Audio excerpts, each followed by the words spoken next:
Hello दोस्तों। तो हमने जो इसकी जस्ट पीछे क्लास, आज हमारी जियोग्राफी की जो क्लास है उसमें हमने पीछे क्लास को क्या किया था, तो हमने परपटी की यानी पपड़ी की उत्पत्ति देखी थी या फिर उसकी बनावट देखी थी। और इसके बाद जो उसके आगे हमने जो लास्ट क्लास का जो लास्ट सेगमेंट था, हमने कहा था कि स्थल मंडल देख लिया था। क्या देख लिया था? स्थल मंडल या लिथोस्फेयर देखा था। हमने क्या कहा था कि ये मान लीजिए एक परपटी है, क्रस्ट, और इस क्रस्ट के नीचे क्या है, ये हमारा आउटर आउटर मेंटल, और इस आउटर आउटर मेंटल के नीचे क्या है हमारा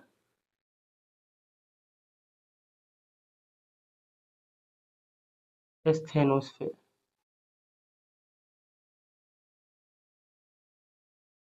क्या है? स्थेनोस्फेयर। और ये हमारा जो है ये क्रस्ट है। तो ये क्रस्ट से यहाँ तक लेकर के आउटर आउटर मेंटल तक ये हमारी क्या कहलाती थी? यही हमारा लिथोस्फेयर। तो क्या यहाँ तक हमने समझ लिया था?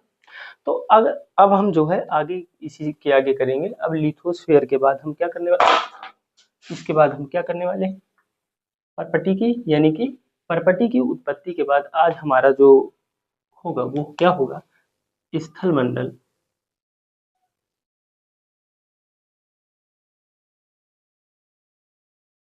हम स्थल मंडल की बात करने वाले हैं।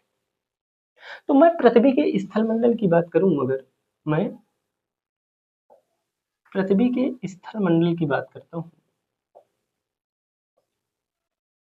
पृथ्वी के स्थल मंडल की बात करूं, तो मैं देखता हूं, अच्छा पृथ्वी का जो स्थल मंडल है वह कौन से ऑर्डर या कोटि का स्थल मंडल है। तो ये जो हमारा स्थल मंडल होता है वो हमारा प्रथम कोटि का स्थल खंड है। प्रथम कोटि, प्रथम कोटि का स्थल खंड, स्थल मंडल होता है। और जो द्वितीय कोटि का स्थल खंड क्या होता है, तो वो होता स्थल खंड होता है हमारा पर्वत, पठार और मैदान। वो हमारा द्वितीय कोटि यानी द्वितीय श्रेणी के अंतर्गत आता है। ये हमारा पृथ्वी का जो स्थल मंडल होता है, या हम ये कह दें कि महाद्वीप व महासागर हमारे किस श्रेणी के अंदर आते हैं? प्रथम कोटि या प्रथम श्रेणी के अंतर्गत आते हैं।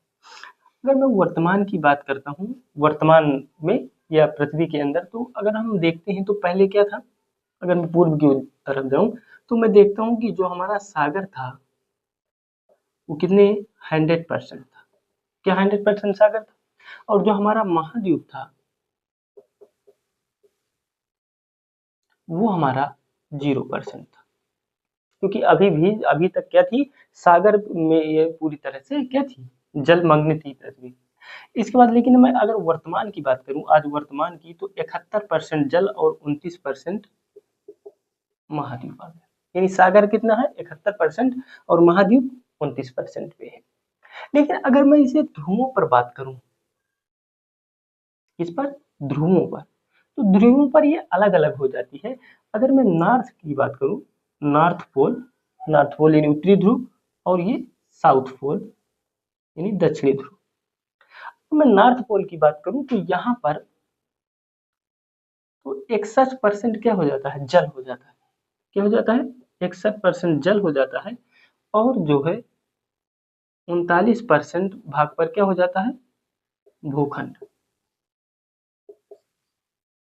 अगर मैं यही जो है साउथ पोल की बात करूं तो यहाँ पर 81% जल और 19% भूखंड आते हैं। अगर देखिए, अगर मैं 19% और 39%, तो ये 19% की तुलना में 39% अधिक है।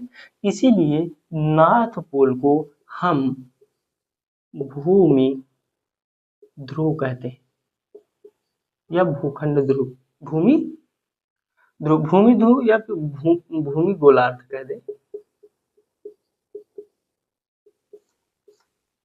भूमि गोलार्ध कहते हैं किसको? नॉर्थ पोल को। जो हमारा उत्तरी गोलार्ध होता है, यानी कि नॉर्थ पोल में अधिक भूखंड होने की, किसकी तुलना, यानी साउथ पोल की तुलना में अधिक ध्रुव, अधिक भूखंड होने की वजह से इसे भूमि गोलार्ध कहा जाता है। यानी कि अगर मैं, और साउथ पोल में जल क्या है? 61% की तुलना में 81 ज्यादा है, इसलिए इसे जलीय गोलार्ध कहा जाता है। किसको? साउथ पोल को जलीय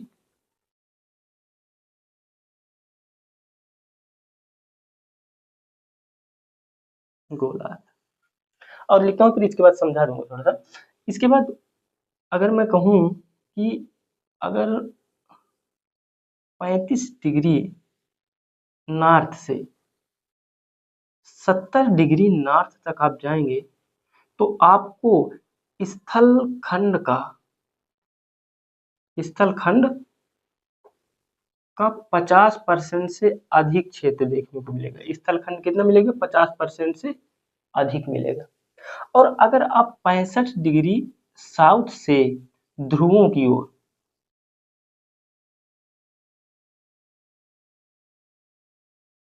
ओर जाएंगे तो ये स्थल क्या होता है? बढ़ता है। 65 डिग्री साउथ यानी कि साउथ हेमिस्फीयर की बात कर रहा हूँ। तो ये स्थल बढ़ता है, उसका रीजन क्या है कि अंटार्कटिका आ जाता है। अंटार्कटिका आ जाता है। अब मैं यहाँ पे समझाता हूँ आपको। जैसे मान लीजिए मैंने ये पृथ्वी ले ली और ये हमारी विषुवत 0 हो गई, तो इसे हम क्या बोल देंगे? इसको बोल देंगे नॉर्थ हेमिस्फीयर यानी उत्तरी गोलार्ध, और इसे साउथ हेमिस्फीयर यानी दक्षिणी गोलार्ध। समझ में आ गया? हमने कहा कि जो नॉर्थ पोल है एक्सेप्ट यानी नॉर्थ हेमिस्फीयर में, दक्षिणी गोलार्ध में नहीं, यहाँ पे पोल न लिख के हेमिस्फीयर लिख लीजिए, सॉरी, ज्यादा बेहतर रहेगा। नॉर्थ हेमिस्फीयर और साउथ हेमिस्फीयर। अगर मैं यहाँ की बात करूँ तो आप देखते हैं कि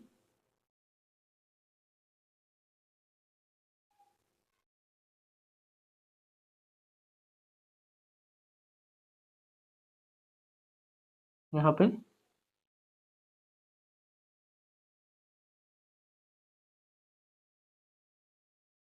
ये आ जाएगा,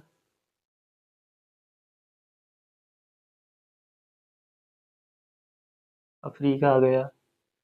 यहाँ से क्या हो गया?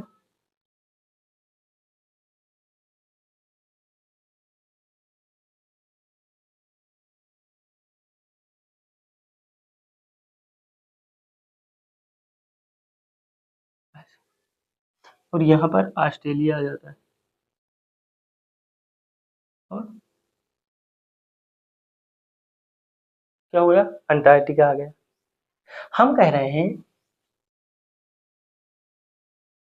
हम कह रहे हैं कि आप यहाँ से, आप ये नॉर्थ हेमिस्फीयर में आपको ज्यादा भूमि दिख रही है, इसलिए इसको भूमि गोलार्ध कहते हैं, ज्यादा स्थल दिख रहा है। और दक्षिण में कम दिख रहा है, इसलिए इसको जलीय गोलार्ध कहा जाता है। लेकिन आप जब यहाँ से 65 की बात कर रहा है, 65 डिग्री से नीचे जाएंगे तो क्या आपका भूखंड फिर से स्थल मंडल ज्यादा दिखने लगा? उसका रीजन क्या था? अंटार्कटिका आने लगा। साउथ हेमिस्फीयर की बात कर रहा है, दक्षिण की बात कर रहा है। तो इस प्रकार से हमने ये क्या देखा? हमने एक छोटा सा परिचय देखा। इसके बाद अगर मैं इसी के आगे बात करूं, महाद्वीप तथा महासागर की संकल्पना को लेकर। किसकी? तो अब हम आज बात करेंगे महाद्वीप तथा महासागरीय वितरण की संकल्पना।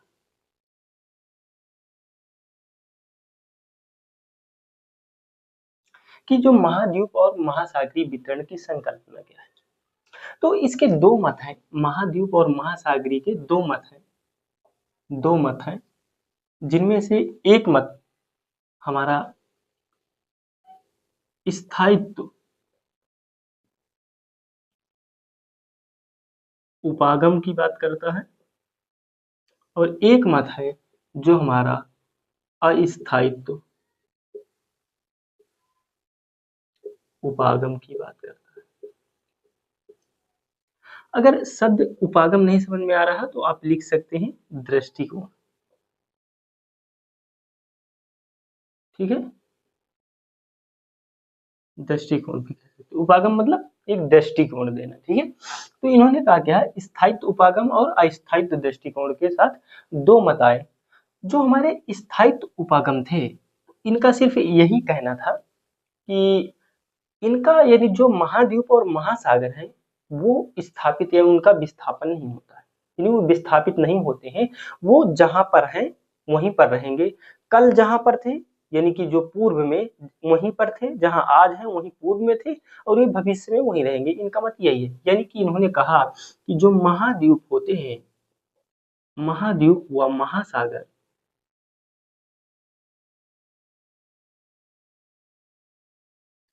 विस्थापित नहीं होंगे,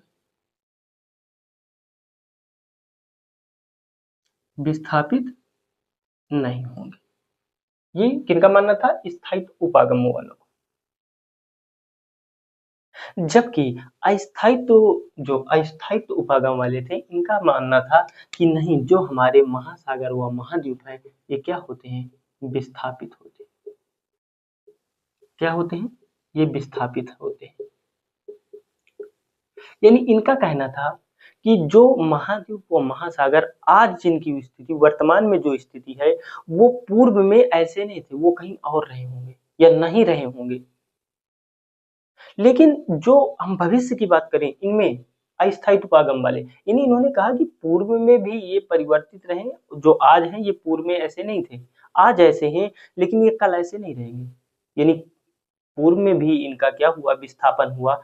आज जहां पर है, जिस स्थिति में है, कल इस स्थिति में नहीं रहेंगे। मतलब अगर हम कहें कि इनका जो है महाद्वीप व महासागर ये विस्थापित होंगे। अगर मैं इसमें बात करूं तो कुछ विचारक की बात करूं यहाँ पे, तो लॉर्ड केल्विन, लैपवर्थ,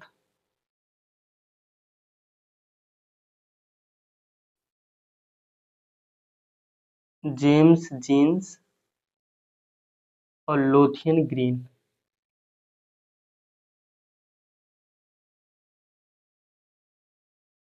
ये आपको मिल जाएंगे। अगर मैं इसकी बात करूं, अस्थायित्व में करूं, तो आपको एंटेनियो एंटोनियो और वैगनर हो जाएंगे, और F B Taylor, F B Taylor, ये भी यहाँ पर ये कुछ हमारे विचारक मिलेंगे। जो हमारे ये एंटेनियो वेगनर और एफ बी टेलर थे, ये किसको मानते थे कि विस्थापित होता है भाई, जो जहाँ पे है वहां पे नहीं रहेगा, और जो आज जहाँ पर है वो यहाँ पर नहीं था, इनका सीधा सीधा मानना। लेकिन ये लॉर्ड केल्विन, लैपलार्क, जेम्स और जो ग्रीन थे, लोथिन ग्रीन्स, इन्होंने कहा नहीं, ये हमारे क्या है, ये विस्थापित नहीं होंगे, ये हमारे स्थायित्व हैं, यानी आज यहाँ है, कल यहीं थे, आज यहाँ है और कल भी यहीं रहेंगे।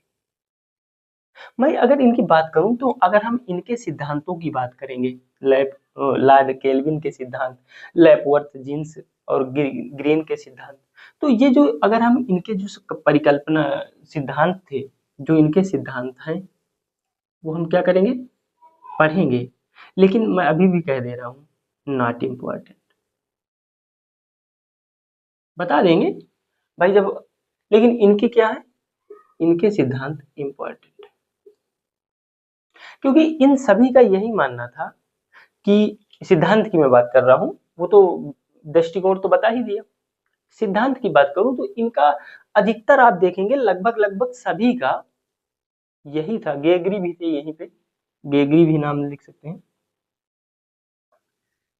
इन सभी का एक ही मत था कि पृथ्वी तप्त मैग्मा थी, गैस थी, गैसीय उत्सर्जन था उसमें हुआ, यानी पृथ्वी आग थी, आग का गोला था, यानी तप्त तप्त थी, वो ठंडी हुई, असंकुचन हुआ, और जो है हमारे महाद्वीप और महासागर बने। सबका लगभग लगभग यही कहना था। लेकिन जो हमारे वेगनर आए और जो एफ बी टेलर आए, सबसे पहले उन्होंने लेकर के आए, और फिर वेगनर से उनको काफी हद तक हमको क्या किया, सही किया। तो हालांकि फिर हम उसके वेगनर के देखेंगे कि जो महाद्वीपीय और महासागरीय विस्थापन की उन्होंने जो बात की, उसके सिद्धांत को, तो यहाँ पर हम ज्यादा विशेष चर्चा करेंगे, चर्चा इन पर भी करेंगे, लेकिन ये नॉट इम्पोर्टेंट, अभी मैं लिख दे रहा हूँ। अब हम देखते हैं इसी स्थायित्व उपागम के तहत किसके, जो हमारे थे लॉर्ड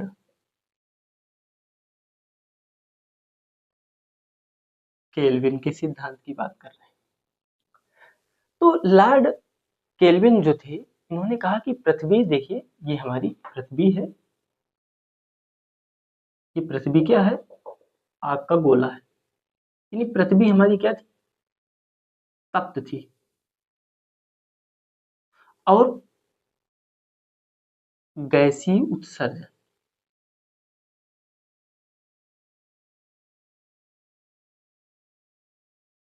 उत्सर्जन कह रहे थे कि देखिए ये पृथ्वी है,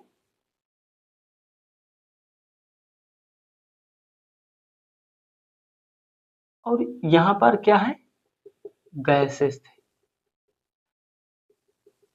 गैसीय ये हुई, लेकिन कहीं कहीं क्या थे, गैस बहुत अधिक घनी थी, यानी बहुत अधिक घनी थी, और कहीं कहीं क्या थी, विरल थी। तो उन्होंने कहा कि जहां गैस घनी था, घना क्षेत्र था, गैसों का घना क्षेत्र था, वहां पर क्या बन गए, इन्होंने कहा यहाँ महाद्वीप बन गए, और जहां विरल था यानी यहाँ महासागर बन गए। सीधा सीधा सिद्धांत था, पृथ्वी ठंडी, ज्यादा नहीं अंदर जाने की कोशिश है इनका। मान लीजिए कि हमारी पृथ्वी गर्म थी, उन्होंने कहा कि पृथ्वी तप्त थी, और जो है गैसीय उत्सर्जन, उत्सर्जन या फिर गैसीय पदार्थ लिख सकते हैं आप, उत्सर्जन के लिए गैसीय पदार्थ थे, और जहां पर ज्यादा गैसीय पदार्थ थे, अधिक गैसीय पदार्थ,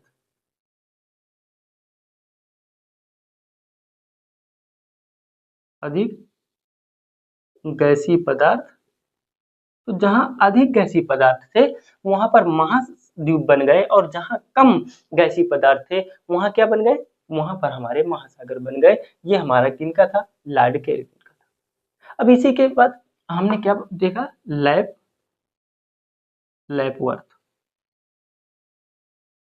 लैपवर्थ महोदय ने कहा, यही कहा कि पृथ्वी क्या है हमारी, तप्त है, तप्त है, हमारी पृथ्वी तप्त है, और हमारा जो पृथ्वी ठंडी होगी, क्या हुई, ठंडी हुई, ये भी कह रहे हैं जब ठंडी हुई तो ऐसा हुआ। उन्होंने कहा कि लैपवर्थ ने कहा कि तप्त पृथ्वी तप्त थी, और जब ठंडी हुई तो इसका संकुचन हुआ, क्या हुआ, यानी कि कहीं इन्होंने कहा कि इस पर संकुचन हुआ, कैसे, बृहत स्तर पर, बृहत, इसका क्या हुआ, संकुचन हुआ, क्योंकि जब कोई चीज ठंडी होती है तो संकुचन होगा कि नहीं होगा, संकुचन होगा। तो इन्होंने कहा कि जब संकुचन हो रहा था तब बृहत स्तर पर, बृहत स्तर पर पृथ्वी का वलन, पृथ्वी पर वलन, बृहत स्तर पर क्या हो गया, वलन। तो जब वलन हुआ तो इन्होंने कहा कि हमारी जो पृथ्वी थी, ऐसी थी पृथ्वी, तो इन्होंने कहा जब वलन हुआ तो ये हमारी पृथ्वी ऐसे करके क्या होने लगी,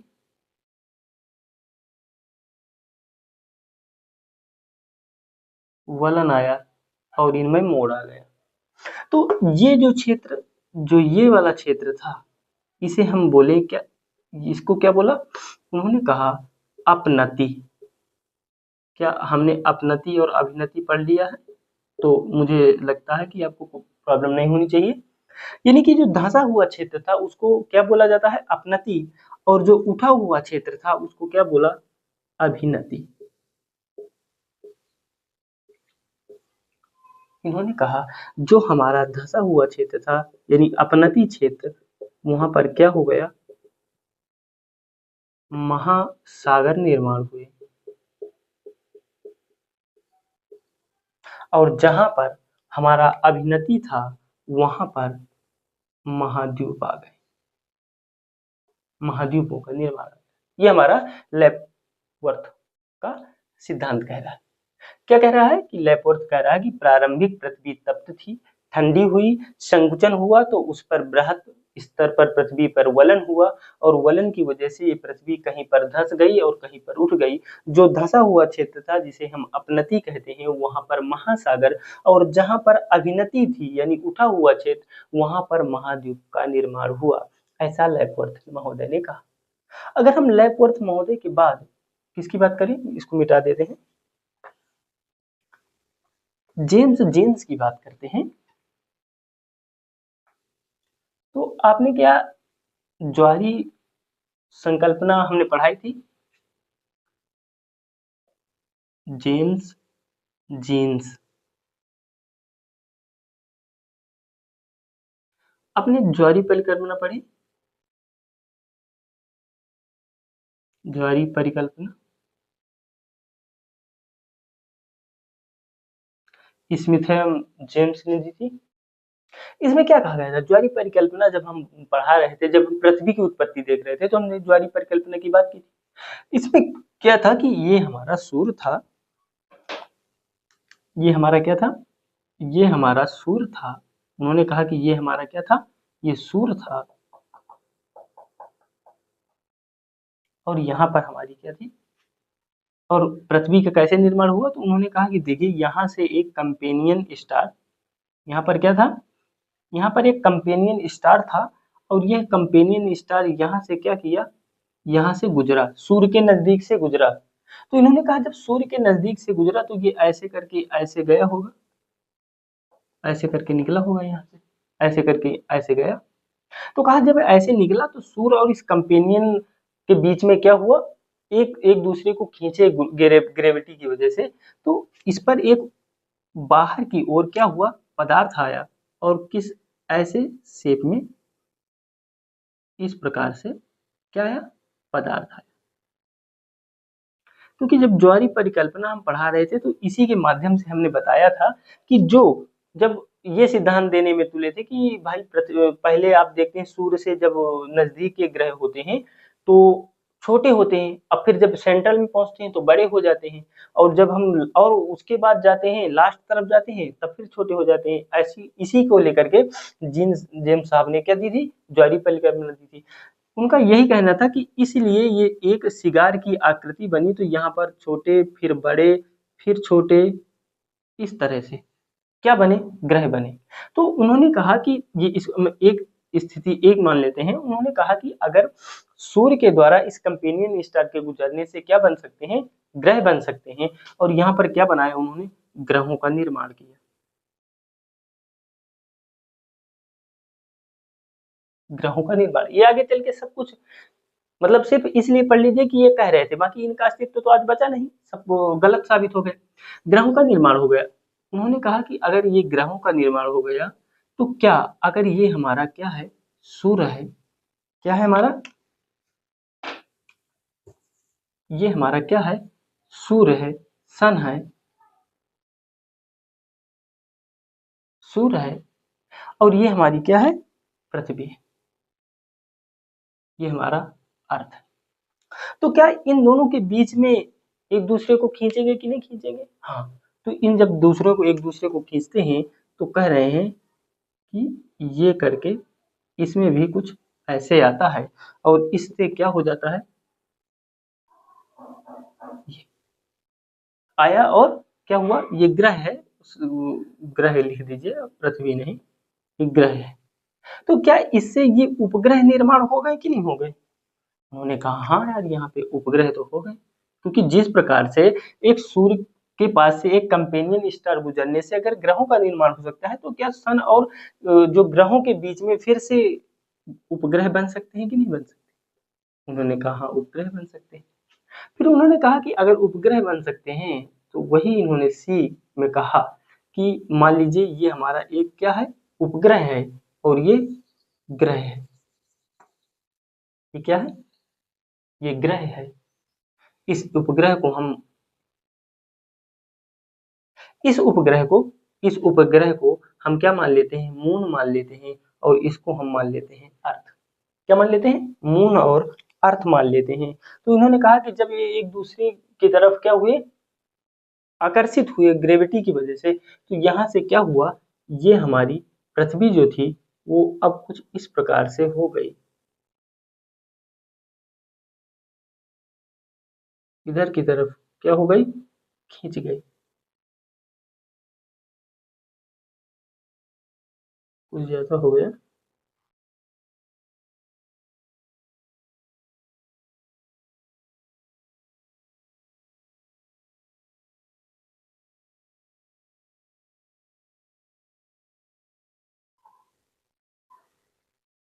इस प्रकार से खींच गई, क्योंकि इतना बल नहीं था कि ये अपनी ओर अलग कर सके। तो पृथ्वी के मून जब बना, उपग्रह बन गया, तो ग्रह का उपग्रह यानी पृथ्वी का उपग्रह क्या हो गया हमारा, चंद्रमा हो गई। तो जब चंद्रमा के बीच में फिर हो सकता है चंद्रमा और जो ग्रह है और उपग्रह आपस में करेंगे, तो इस प्रकार से क्या किया, खींचा, और जो हमारी पृथ्वी है वो हमारी नाशपाती के आकार की हो गई। तो इसी से नाशपाती की परिकल्पना यानी पृथ्वी की आकार की बात होती है, इसी से लेकर के। तो ये जो, अब यहाँ पे देखो ये बाहर की तरफ गया, ये उठा क्षेत्र की नहीं उठा। तो इन्होंने कहा ये जो हमारा उभार आया, यहाँ से महाद्वीप आए, और ये हमारा क्षेत्र नीचे को धंसा, इसलिए यहाँ पे धसान होने की वजह से यहाँ पर महासागर आए। क्या है, महासागर आए। तो इस प्रकार से जेम्स जेम्स जीन्स जो थे, उन्होंने इस परिकल्पना को इस प्रकार से दिया।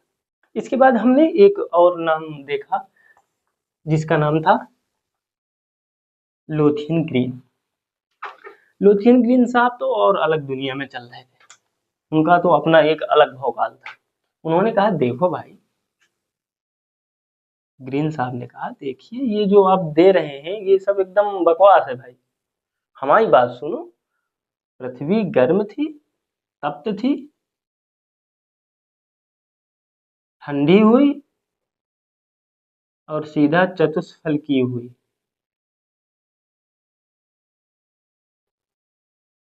ये नाशपाती वाती या ये सब नहीं चलेगा भाई। सीधा ग्रीन साहब का भौकाल था कि पृथ्वी ठंडी हुई, तप्त थी, ठंडी हुई और चतुष्फल की हुई। उन्होंने कहा कि पृथ्वी ये सब जो बता रहे हैं वो नहीं था, हम बता रहे हैं पृथ्वी ऐसे थी, कुछ इस प्रकार से हमारी, ये हमारी पृथ्वी थी।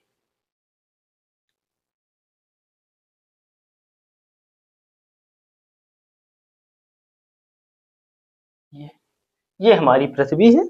और उन्होंने कहा देखिए, जो हमारा एक ये कोना, ये कोना और ये कोना, इन्होंने कहा देखिए ये जो कोने आपको दिख रहे हैं ना, यही हमारे महाद्वीप है। क्या है, महाद्वीप है। और जो ये आपको ये वाला क्षेत्र दिख रहा है, ये फलक वाला, यही हमारे महासागर। तो इनको इन्होंने क्या कहा, महासागर। तो अब आपके समझ में आ गया ना कि ग्रीन साहब क्या कह रहे थे, लोथियन साहब क्या कह रहे थे, और लोथियन ग्रीन साहब, और कौन जो हमारे पहले थे, लैपवर्थ, केल्विन और जीन्स जो हमें बताए। तो इस प्रकार से हमने क्या, ये कौन से थे, ये हमारे स्थायित्व थे, जो ये मान के चल रहे थे कि पृथ्वी जो आज जहां पर है वो कल यहीं पर थी, यानी पूर्व जो बीता हुआ कल था वो यहीं पर थी, और जो आने वाला कल पर भी वो यहीं पर रहेगी, वो कहीं नहीं जाएगी, यहीं पर रहेगी। लेकिन अब हम बात करते हैं स्थायित्व की धारणा को, जिन्होंने खारिज किया और अस्थायित्व की धारणा में गए, अस्थायित्व उपागम वालों के।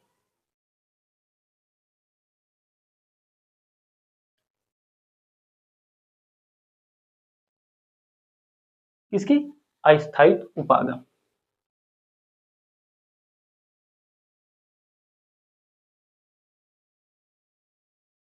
उल्टा ही लिख दिया, अस्थायित्व उपागम। एफ बी टेलर थे, और जो हमारे वेगनर साहब थे, वेगनर साहब का बहुत बड़ा रोल यहाँ आया और उन्होंने बताया कि देखिए पृथ्वी हमारी स्थित नहीं है, ये हमारी चलायमान है, परिवर्तनशील है, जो आज है वो कल यहाँ नहीं रहेगा। ये उन्होंने 100% दावा दिया और इन्होंने महाद्वीप व महासागर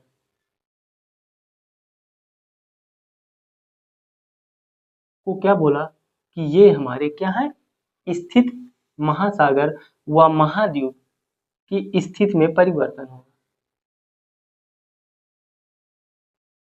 स्थिति में क्या होगा, परिवर्तन होगा। स्थिति मतलब जो आज है वहां नहीं रहेगा, स्थिति में क्या होगा, परिवर्तन होगा। और इन्होंने कहा कि जो महाद्वीप है वो क्या हो रहे हैं, विस्थापित हो रहे हैं। महाद्वीप हमारे क्या हो रहे हैं, विस्थापित हो रहे हैं। और इसी के साथ 1620 में फ्रां, फ्रांसिस बेक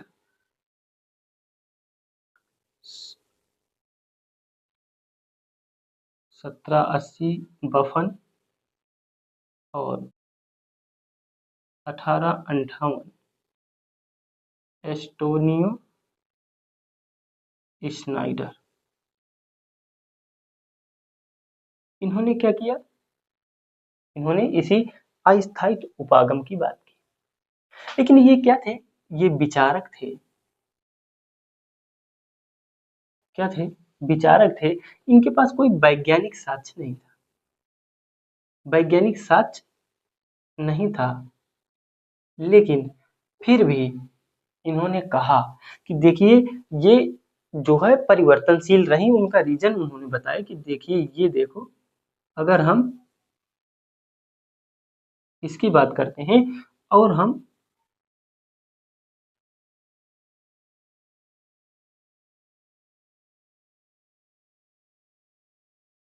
अगर मैं साउथ अमेरिका और अफ्रीका की बात करूं तो ये तो लगता है कि कभी न कहीं, कभी न कभी ये तो एक दूसरे के साथ रहे होंगे, क्योंकि ये फिट बैठ रहे हैं। तो जिग्जा जो फिट की बात कही, जिग्जो फिट की, इन्होंने ये थे जिन्होंने ये बात की। लेकिन अगर मैं पुरोगामी की बात करूं कि जो एक चरम पुरोगामी की बात करता हूं, जो सबसे साक्षी है वैज्ञानिक पुरोगामी की बात करूं, तो अगर मैं वैज्ञानिकता के पुरोगामी की बात करता हूं तो हमारे एफ बी टेलर साहब आते हैं। क्या आते हैं, F B Taylor. F B Taylor साहब ने क्या बताया, उन्होंने कहा कि देखिए ये जो है हमारी जो महाद्वीप और महासागर है, इनकी उत्पत्ति जो है या इनकी जो स्थिति है वो क्या है, वो अस्थायित्व तो है, स्थायी नहीं है। और इन्होंने पर्वत निर्माण की बात की, किसकी, पर्वत निर्माण की इन्होंने बात की। और इन्होंने कहा कि यह हमारा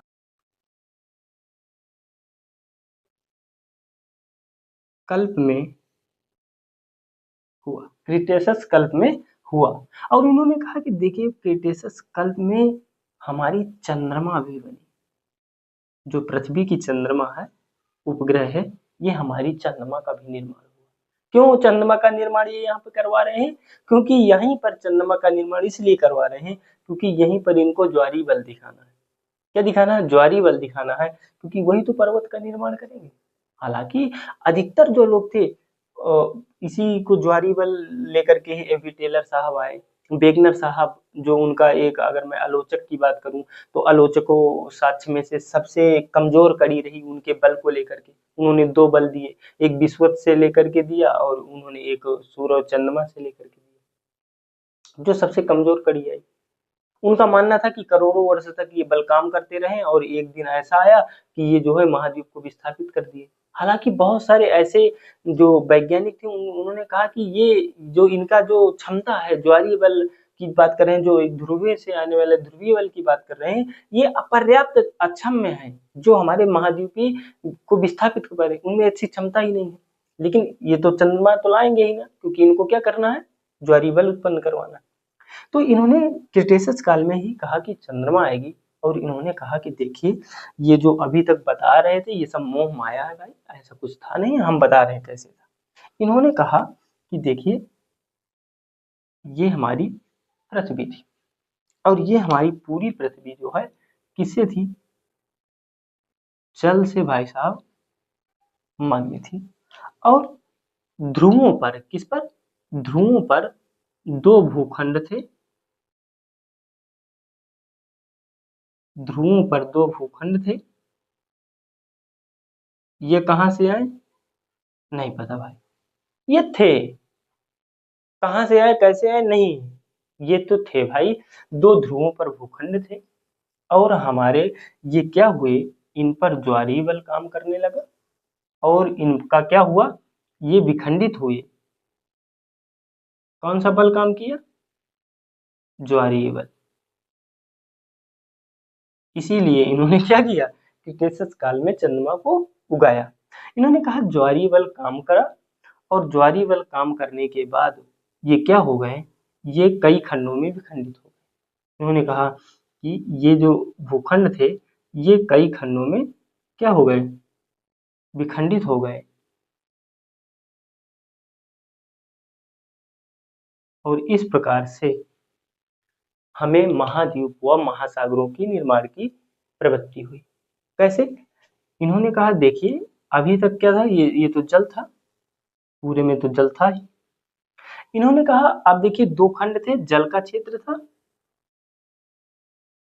अब क्या, ये जब इसके दो खंड हुए, मान लीजिए इसके दो खंड हुए, तो क्या यहाँ पर इस स्पेस बना और स्पेस में जल आया कि नहीं आया, हाँ उन्होंने कहा हाँ जल आया। उन्होंने कहा अगर यहाँ पे देखूं तो यहाँ पे जल नया क्षेत्र आया कि नहीं आया, उन्होंने कहा हाँ यहाँ नया जल क्षेत्र आया।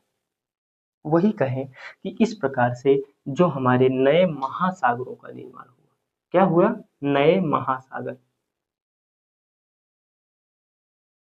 उन्होंने इसको क्या माना था, इनको इसको लारेशिया कहा, और इसको गोंडवाना, इसी को हम अंगारा भी कह देते हैं, अंगारा लैंड।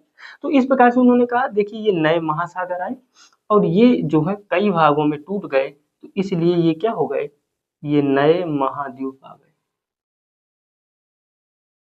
तो इस प्रकार से नए महासागर हुआ, नए महाद्वीपों का निर्माण आया। किसने कहा, ये हमारे एफ.बी. टेलर साहब ने। अब हम अगर आधुनिकता की बात करते हैं, किसकी, आधुनिक की बात करें, तो आधुनिक भू संचलन की बात करते हैं, तो उस आधुनिक भू संचलन में जो सर्वाधिक तगड़ी नींव डाली थी वो किसने डाली थी, वेगनर साहब ने।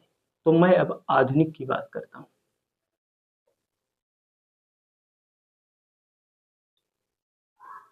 भू संचलन के विचार, तो आधुनिक भू संचलन के विचार में अगर मैं बात करूं, तो आधुनिक भू संचलन के विकास में अगर नींव की बात करूं तो किसने रखे, तो उन्होंने अल्फ्रेड वेगनर साहब ने रखी। और वेगनर साहब महाद्वीपीय विस्थापन संकल्पना का प्रतिपादन, इन्होंने कौन सी परिकल्पना दी, संकल्पना दी, तो इन्होंने कहा विस्थापन महाद्वीपीय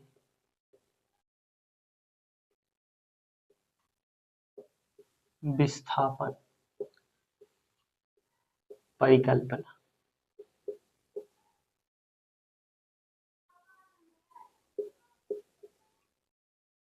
जिसे क्वांटी ड्रिफ्ट हाइपोथेसिस,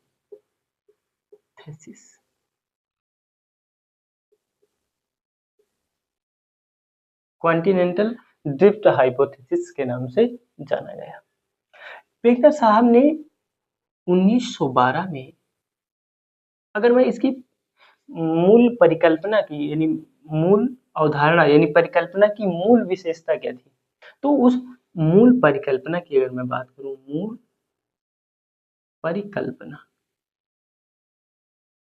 तो मूल परिकल्पना यही थी कि देखिए एक भूखंड था, यानी कि तो मूल परिकल्पना थी कि जो हमारी पृथ्वी है, यानी कि महाद्वीप व महासागर,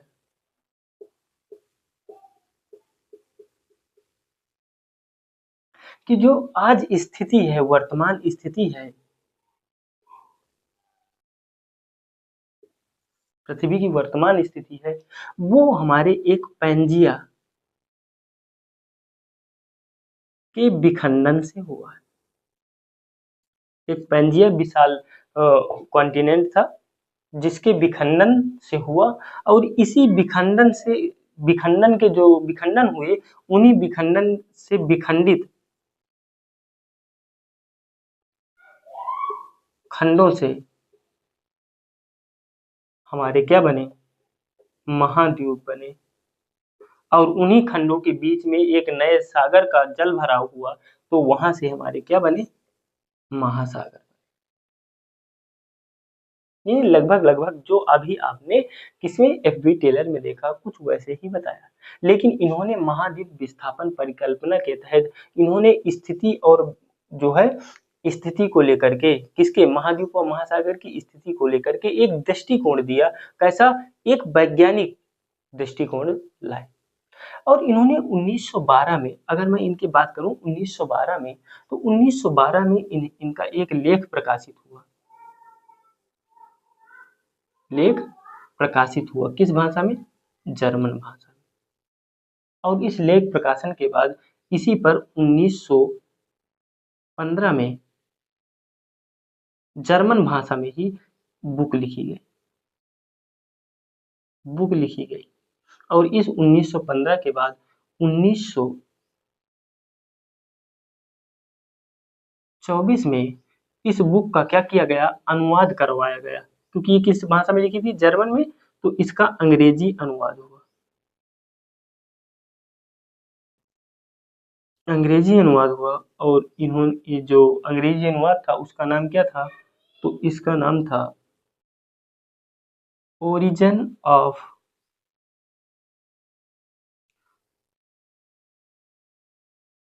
continent, origin of continent and oceans, ये उनकी बुक का नाम था जो अंग्रेजी में अनुवाद कराई। तो ये हमारी जो वेगनर साहब की बुक थी, वो origin of continent and oceans, ये थी। इस पर भी आप इसको लिख लीजिए। अब हमने मूल परिकल्पना थी उसकी बात कर ली। अब हम परिकल्पना की रूपरेखा देख लेते हैं। परिकल्पना की क्या देख लेते हैं, परिकल्पना की रूपरेखा देखते हैं कि ये रूपरेखा कैसी थी। तो वेगनर साहब ने कहा कि देखिए, अगर मैं रूपरेखा की बात करूं, रूपरेखा किसकी, परिकल्पना की, उन्होंने कहा कि देखिए 35 करोड़ वर्ष पहले की अगर मैं बात करूं, 35 करोड़ वर्ष पूर्व की बात करूं, तो यहाँ पर सभी महाद्वीप मिल करके, एक विशाल महाद्वीप यानी सुपर कॉन्टिनेंट का निर्माण किया। 35 करोड़ वर्ष पहले है ये, 35 करोड़, 35 करोड़ वर्ष पूर्व सभी महाद्वीप क्या हुए, सभी महाद्वीप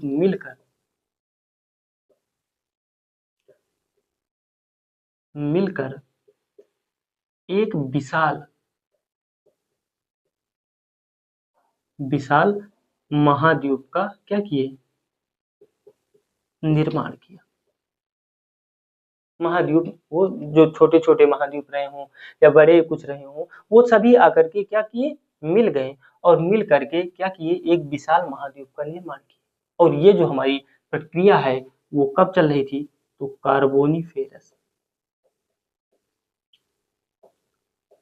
कार्बोनीफेरस कल्प में चल रही थी।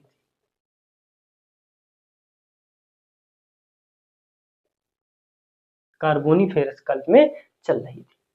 उन्होंने कहा जो ये विशाल महाद्वीप था इसी को हमने पैंजिया नाम दिया। वेगनर साहब ने इसी विशाल महाद्वीप को क्या नाम दिया? पैंजिया नाम दिया। और इस पैंजिया को कहा कि इस पैंजिया के चारों तरफ यह घेरे हुए था। इस पैंजिया को कौन घेरे हुए था? पैंथालासा।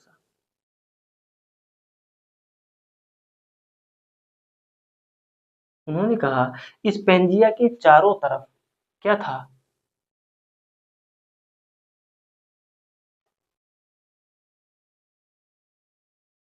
चारों तरफ जो क्या था? पैंथालासा था। यानी उन्होंने कहा कि ये हमारी पृथ्वी थी,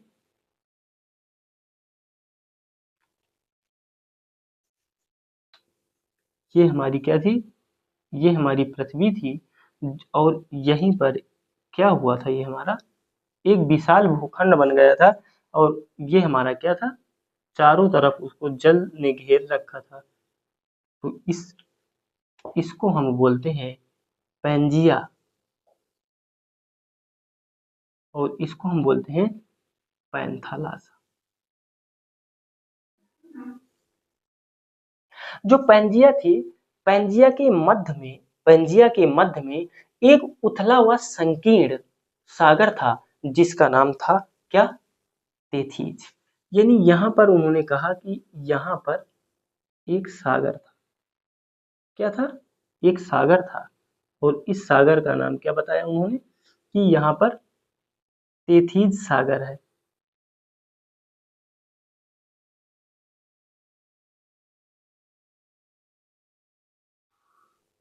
तेथीज सागर। उन्होंने तेथीज सागर की बात की और कहा कि इस तेथीज सागर कैसा था? तो ये तेथीज सागर उभरा हुआ था, उभरा सागर था। यानी उथला सागर, उथला लिख लीजिए। और संकीर्ण था, संकीर्ण था। तो ये हमारी पहली स्थिति ऐसी करके इन्होंने बताई। लेकिन जब हम ये तेथीज सागर, तो इस वाला जो भूखंड था, ये वाला भूखंड जो हमारा था, और एक भूखंड हमारा कहूं तो ये वाला था कि नहीं था? हाँ। तो अगर मैं ये कह दूं कि जो ये भूखंड था और एक ये भूखंड था, अगर मैं इसको एक्स भूखंड और इसको वाई भूखंड मान लूं, ठीक है, तो हमारा जो ऊपरी भाग था और एक्स था और नीचे का क्या था? वाई था। इन्होंने कहा कि देखिए 20 करोड़ वर्ष पूर्व की मैं बात करूं तो जो तेथीज सागर था, उस तेथीज सागर पर क्या हुई? भू अभिनति हुई। भू अभिनति होने की वजह से वहां पर क्या हो गया? वो विखंडित हो गया।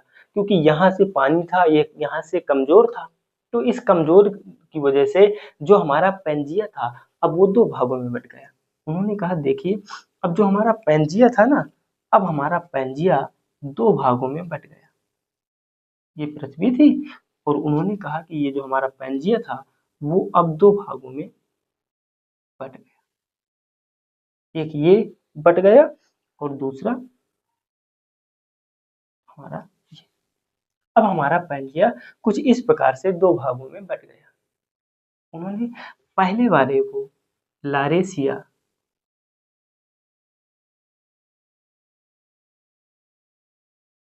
और इसको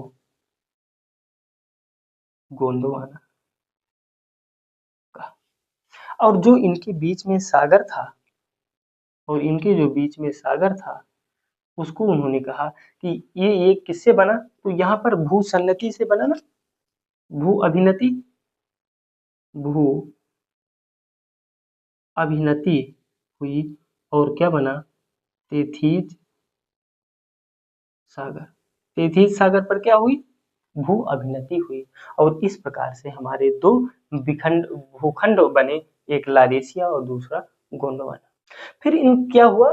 ये जो है फिर इसके बाद कुछ समय के बाद क्या हुए? जो हमारे यही खंड थे, जो हमारे ये खंड थे, एक लारेशिया था और दूसरा क्या था? एक लारेशिया और दूसरा जो गोंडवाना था, ये फिर से विखंडित हुए। क्या हुए? ये फिर से विखंडित हुए। और इस विखंडन के बाद इसके दो पार्ट हुए, उन्होंने कहा कि यहाँ से दो महाद्वीप बने,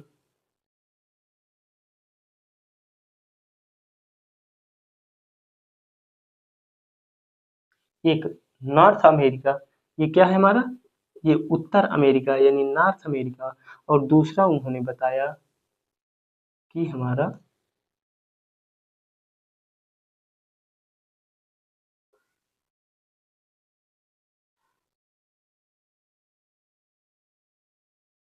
एक ये हमारा क्या बनाया, यूरेशिया। तो नॉर्थ अमेरिका और यूरेशिया कहाँ से बना, तो उन्होंने कहा लारेशिया से बना। और जो हमारा गोंडवाना था, इस गोंडवाना से उन्होंने कहा 5 बनते हैं, एक तो हमारा बना दक्षिण अमेरिका, क्या बना, दक्षिण अमेरिका, और एक बना अफ्रीका, और यहीं से बना क्या, अंटार्कटिका, क्या बना, अंटार्कटिका बना, अंटार्कटिका बना, और यहीं से क्या बना, ऑस्ट्रेलिया बना, और यहीं पर भारत बना, इंडिया। तो जो अखंड भारत की बात कर रहे हैं ना, वो अफगानिस्तान, पाकिस्तान, बांग्लादेश, म्यांमार, भूटान नहीं है भाई। यहाँ आओ, अखंड भारत यहाँ है भाई साहब, गोंडवाना। और गोंडवाना किसका भाग है, गोंडवाना पंजिया का भाग है। तो चलो पंजिया को छोड़ो, हम भाई साहब अखंड भारत की बात कर रहे हैं। ये है अखंड भारत, यहाँ से हमारे भारत का जन्म होता है। ये हंसी की बात है। लेकिन हमने क्या कहा, हमने कहा कि यहाँ से 5 कॉन्टिनेंट हमारे आए, यहाँ से 5 भूखंड हुए, कॉन्टिनेंट नहीं सॉरी, क्योंकि इंडिया जाकर के यूरेशिया मिल जाता है, तो इस प्रकार से 4 तो बनेंगे ही बनेंगे, और फिर वहां पर 3 बन जाते हैं जो है नॉर्थ हेमिस्फीयर में। हमने क्या देखा कि 5 टुकड़े इसके हुए, 2 टुकड़े उसके हुए, जिनमें से एक टुकड़ा नॉर्थ अमेरिका, दूसरा यूरेशिया कहा गया, और एक south America, Africa, Antarctica, Australia और इंडिया यहाँ से टूटे। और यहाँ से इंडिया फिर जाकर के किसमें, यूरेशिया की प्लेट से टकरा करके भारत का निर्माण करता है। तो इस प्रकार से वेगनर साहब ने ये हमारी थी कि इस प्रकार से कि 35 करोड़ वर्ष पूर्व सभी महाद्वीप मिलकर एक विशाल महाद्वीप यानी पेंजिया का निर्माण किया, और इस पेंजिया के चारों तरफ पैंथालासा नाम का सागर जो था, पैंथालासा तो जो जल जल ही जल था, पैंथालासा मतलब जल ही जल था, वो चारों तरफ से पेंजिया को घेरे हुए था। फिर इसके बाद क्या हुआ, जो तेथिस सागर था, जो हमारा क्या था, उथला था, यानी कि उथला सागर था, और उस पर क्या हुआ, संकीर्ण था, तो उस पर क्या हुआ, भू अभिनति हुई, और उस भू अभिनति की वजह से वो जहाँ से कमजोर था वो वहां से टूट जाता है, और टूटने के बाद उसके 2 पार्ट हो जाते हैं, जिनमें से पहला यानी नॉर्थ वाला भाग जो कहलाता है, उत्तर वाला भाग, वो लारेशिया कहलाता है, उसे हम अंगारा लैंड के नाम से भी जानते हैं, और जो हमारा दक्षिण की ओर गया उसको हमने गोंडवाना के नाम से जाना। फिर उन्होंने ये जो स्थिति 2 भागों में टूटी, वो जो उसके पहले की स्थिति थी, उन्होंने कहा ये 35 करोड़ वर्ष पहले हुआ था। अगर मैं इसकी बात करता हूँ कि जो पंजिया का निर्माण 35 करोड़ वर्ष पूर्व यानी छोटे-छोटे या जो भी कुछ बड़े रहे होंगे, वो सभी आकर के एक विशाल कॉन्टिनेंट यानी विशाल कॉन्टिनेंट, विशाल महाद्वीप जिसे सुपर कॉन्टिनेंट, उसी सुपर कॉन्टिनेंट का नाम क्या था, पंजिया था। वो पंजिया 35 करोड़ वर्ष पूर्व बना, ऐसा मेरा कहना नहीं, वेगनर साहब कह रहे हैं। 35 करोड़ वर्ष पूर्व के बाद जब उन्होंने कहा कि जब 20 अब अगर हम 20 करोड़ वर्ष पूर्व की बात करते हैं, तो वहां पर 2 विखंडित हो गए, और वो विखंडन का भू अभिनति था, और तेथिस सागर का संकीर्ण व उथला होना था। इस प्रकार से वो वहां से टूट जाते हैं, और टूटने के बाद अंगारा या लारेशिया और गोंडवाना में टूट जाते हैं। जब हम अगर लारेशिया की बात करते हैं, तो लारेशिया से 2 भूखंड जो आज के हमारे कॉन्टिनेंट में आते हैं, तो एक नॉर्थ अमेरिका और दूसरा हमारा यूरेशिया था, जिसमें यूरोप और एशिया आते हैं। और नीचे की बात करें, अगर गोंडवाना की बात करें, तो उसमें दक्षिण अमेरिका, अफ्रीका, ऑस्ट्रेलिया, अंटार्कटिका और भारत टूटा। और इस प्रकार से उन्होंने क्या दिया, महाद्वीपीय व महासागर सिद्धांत वितरण की सिद्धांत की भूमिका दी। कौन दी? वेगनर साहब। तो इस प्रकार से वेगनर साहब ने हमें बताया कि किस प्रकार से हमारे कॉन्टिनेंट और महाद्वीप का निर्माण हो, महाद्वीप या फिर महासागर। और देखो अगर उन्हीं महासागर होंगे, अब ये बताइए, मैं यहाँ पे कह रहा हूँ कि ये महासागर है, तो क्या इन महाद्वीपों के बीच में एक नए सागर का जन्म होगा कि नहीं होगा? इनके द्वीप, तो नए महासागर आ गए, अटलांटिक आ गया, प्रशांत आद्य महासागर, जो हमारा पैंथालासा है इसी को हम आद्य प्रशांत महासागर के नाम से भी जानते हैं। तो इस प्रकार से वेगनर साहब ने हमें क्या दी, जो है महाद्वीप व महासागरों की उत्पत्ति से संबंधित संकल्पना दी। तो आज के लिए इतना ही, और हम इसके आगे कल करेंगे, हम कल इसके साक्ष्यों की बात करेंगे कि क्या साक्ष्य थे। तो इन्होंने जो है फिर साक्ष्य भी दिए हैं, और जो कमजोर पक्ष थे इनके आलोचना क्या हुई, इनके की आलोचना भी पढ़ेंगे। हम कह रहे हैं कि अब अगर बेहतर तरीके से पढ़ेंगे ना, तो हम दावे के साथ कह रहे हैं कि हमारी बहुत अच्छी कोशिश है कि हम आपको सिखाएं, हम रटाना नहीं है, नहीं रटाना होता तो बता देते कि भाई ये ऐसे किया ऐसे किया, तो रटाना नहीं है यार, मैं आपके लिए ही है, आपसे पहले मैं भी मेहनत करता हूँ, ऐसा नहीं है कि मुझे सब कुछ पता है, पता था, नहीं है भाई, मैंने उसके लिए काम किया है, काम करने के बाद मुझे लगा मैं आपसे ज़्यादा मेहनत कर रहा हूँ ताकि आपको समझा पाऊँ। नहीं, अगर अगर आपको समझने में ही दिक्कत होगी तो मेरे यहाँ पे बोलने ना बोलने का कोई मतलब नहीं है। मेरा तो यही उद्देश्य है ना कि आपसे ज़्यादा मेहनत करूँ, ताकि मैं वहाँ तक मेहनत करता हूँ, मैं तब तक चीज़ें नहीं बताता, मेरे देखो डिले हो जाती हैं, कुछ चीज़ें डिले हो जाती हैं, क्लासेस डिले हो जाती है, रेगुलर नहीं बेस पे नहीं आ पाती हैं। उसका रीज़न ये नहीं कि मेरे पास टाइम नहीं है वीडियो अपलोड के लिए, है मेरे पास, लेकिन मेरे पास कंटेंट नहीं है वो।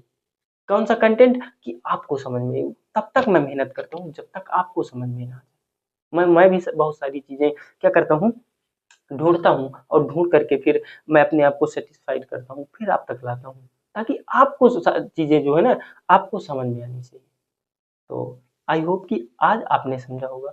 कल हम इनके साक्ष्य की बात करेंगे और आलोचना की भी बात करेंगे, और फिर आगे कंटिन्यू करते रहेंगे। आज के लिए इतना ही, और हम फिर एक नई एनर्जी के साथ मिलेंगे, एक नए सेशन के साथ। तब तक के लिए आप सभी का बहुत बहुत धन्यवाद। जय हिंद दोस्तों।